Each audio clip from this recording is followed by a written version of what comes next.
Nerdcast assemble! Stay dandy, baby. The latest episode of The Mandalorian is a giant stack of Star Wars pancakes, which is just drenched with George Lucas's thick and rich syrup. That sounds kind of gross. It's always an amazing time when there's a brand new episode of The Mandalorian, as you never really know what's going to happen. And this episode right here was really exciting because at the end of the last episode, they gave us a huge name drop in the fact that we're going to see Ahsoka Tano in live action for the very first time. And you're not going to get it in this episode. Instead, you're going to get Horatio Sands as Nevarro, the slimy fish man. Aside from that, this entire episode was filled to the brim with a lot of iconography, a lot of those classic images of Star Wars, TIE fighters, speeder bikes, stormtroopers, all the stuff that you love about the original classic Star Wars trilogy. But we also get to see the return of some massive side characters for the series, Greef, Carga, and Cara Dune. And they're a lot of fun in this episode. In fact, they probably get a little more screen time than the actual Mandalorian in this episode, not to mention Baby Yoda. But it's good to see those characters return. I love that they're establishing their very own lore and great cast for this series outside of the Mando just running into random aliens all the time. And it's also a really big surprise that this episode was directed by none other than frickin' Carl. It's all in the hips Weathers, and it shows. He puts a lot of Greef Carga in this episode, and it's great. He's fun. Carl Weathers, you are a legend. But what's going on in this episode of The Mandalorian? Actually, it's a pretty simple episode with Mando returning to the planet of Nevarro, where he meets up with Greef Carga and Cara Dune. He's going to try and get his ship repaired, but he gets to see how the town has changed, how little over time all the criminals have left, the Empire's presence is gone, and that old grizzled bar that reminded you of Mos Eisley Cantina has now been transformed into a school run by a protocol droid. It also leads to one of two really great Baby Yoda moments of the episode. The first one being where Mando decides to drop him off at this school, and there's a super adorable, cute scene where there's this kid right next to him who is eating macarons. No weird Star Wars food, no, just the macarons they bought down the street probably while they were filming. I guess the logic is they're blue cookies, blue milk, blue Horatio Sands. Dabba dee, dabba die. The scene itself is super adorable, but then again, every scene with Baby Yoda is. I didn't even mention the scene at the very beginning of the episode where Mando actually trusts Baby Yoda to go into the interior of the Razor Crest to try and fix it up, and it's a funny scene that I can see being memed. In fact, there's a lot of scenes in this episode that actually seem like they could go that way.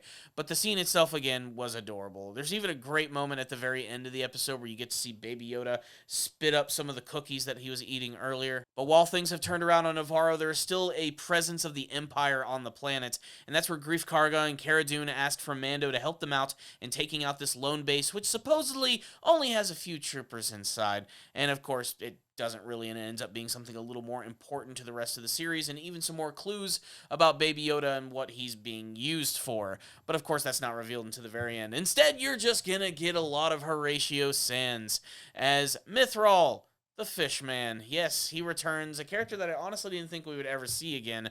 Apparently, he's working for Greef Karga to pay off his sentence, which he'll probably never pay off, given the lifespan of his species, of course. But basically, he's the comic relief of the episode, and you know what? I can take him or leave him. I'm kind of indifferent when it comes to the character, to be perfectly honest. I don't love him. I don't hate him. He's just kind of there, to be perfectly honest. Though I do still love the creativity of the fact that since he's like a fish guy and he needs to say, oh, and people love this word, moist, he needs to wear some sort of like jacket which like humidifies him all the time, which again is just one of those weird, unnecessary things to bring up in Star Wars, but I love it. It's just classic. And of course, he's just a fun, classic, goofy alien. But again, nothing special about his character outside of the fact that, again, he's there just to be the goofy guy yelling all the time and getting into crazy situations. But if you wanted a lot of action, then you're going to get it in this episode. And basically, it's just Mando, Cara Dune, and Greef Karga as they make their way through this military base, which ends up being a secret experimental lab where supposedly Baby Yoda might have been worked on at some point. We learn from a convenient hologram of Dr. Pershing talking about the fact that he has a high M count. I'm guessing this is midichlorians. This entire scene is a pretty fun shootout with all of the characters bringing something to the table. Even Nevarro manages to take out a freaking couple of stormtroopers. Good for you, fish dude. They steal a vehicle, it gets chased by speeder bikes, and what might be one of my favorite speeder bike sequences of the entire Star Wars saga. It was filled with some really fantastic moments. And then, of course, Mando returning to Nevarro, getting the Razor Crest, which has officially been fixed, and saving the day Han Solo style. Everything wraps up with Mando and Baby Yoda as they make their way to see Ahsoka Tano, and then we get some nice endings for two of our side characters here, which I think is really great. The first one being Greef Carga, who is met by the X-Wing pilot from a couple of episodes ago, who's questioning him about where Mando is, what's been going on in this system, and what's been going on with the Empire. But of course, this is the Outer Rim. They just keep things secret. They don't mesh and mingle with the Republic. No thank you.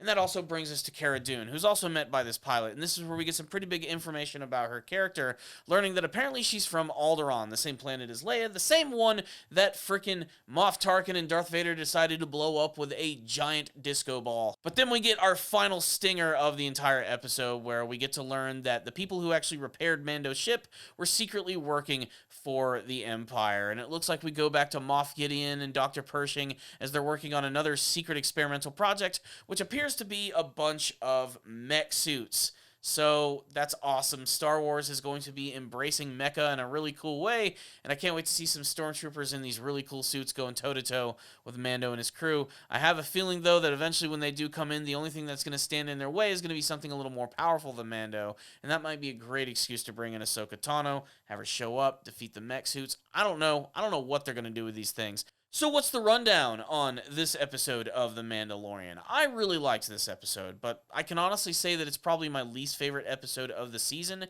and that still doesn't necessarily make it bad. I mean, this episode really appeals to the fact that I'm an old school Star Wars fan. As I've said in many of my reviews, I'm a total cheap date when it comes to playing on my love of Star Wars nostalgia, and this episode is just filled with so much classic iconography. I mean, I love the use of the speeder bikes in this episode. I always love seeing them in action. I don't know if it's that really cool sound effect they make, or it's just the fact that they can pretty much go on just about any bit of terrain. That big chase sequence at the end of the episode was fantastic.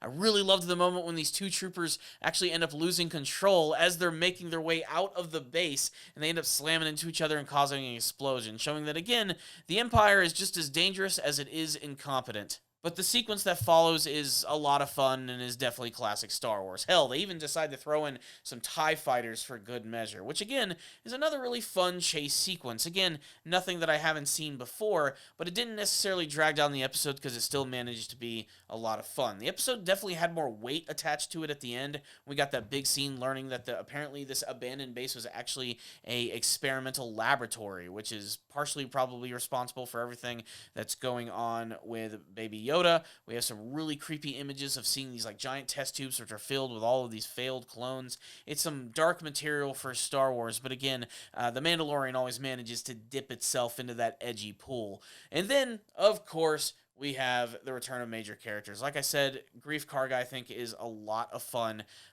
It's Carl Weathers just being Carl Weathers for the most part, and having fun doing it, by the way. Cara Dune is also really fun in this episode, although I feel her standout scene is probably the very beginning of the episode, where she ends up going into this bar, which is filled with all of these Aqualish criminal aliens, and she basically just kicks the shit out of all of them. It's really fun, all to save this weird little like weasel creature, which I don't know if it's like a combination of CG or like animatronic. And at the beginning of the review, I said that Baby Yoda had like two big moments.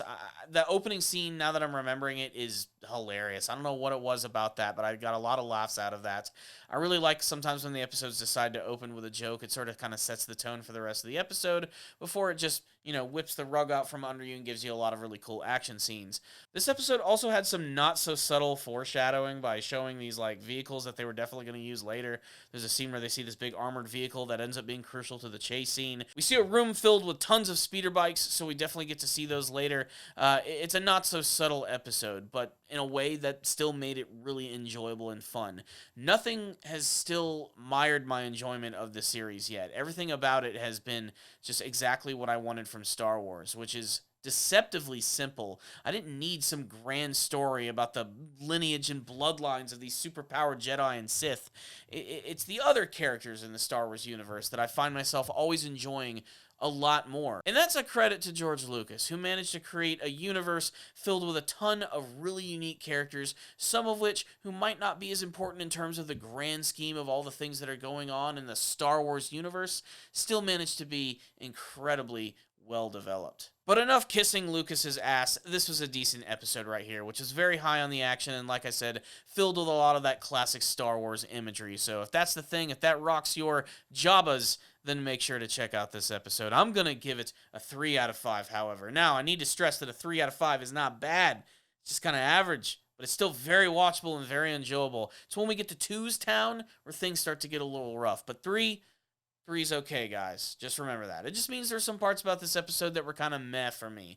But that might be different from you. And that's why I love making these reviews. I want to get your thoughts about these episodes. If any of you watched the latest episode of The Mandalorian, make sure to sound off in the comment section below and tell me what you thought about it, about all of the crazy Star Wars action, favorite Baby Yoda moments, and what about that big scene towards the end? Are those mech suits? Are they robots? What's the deal with all that? How's that going to play into the story? Where's Ahsoka Tano? Let's discuss everything. Comment section below. Thank you guys for watching the video. Please subscribe to the channel for more videos just like this one. I review a lot of anime as well, so please make sure to check that out.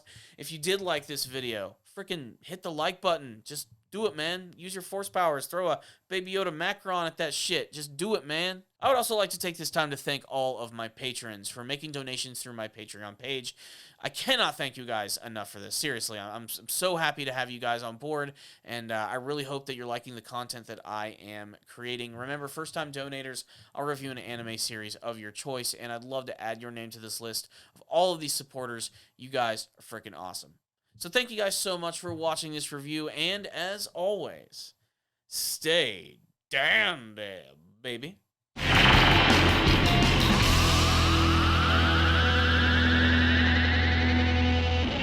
Yeah, it's all pretty ridiculous how quick this turned around, but hey, it's nice to see everybody all happy in a universe which tends to always be mired in a lot of things suck and giant things can destroy us that are shaped like golf balls.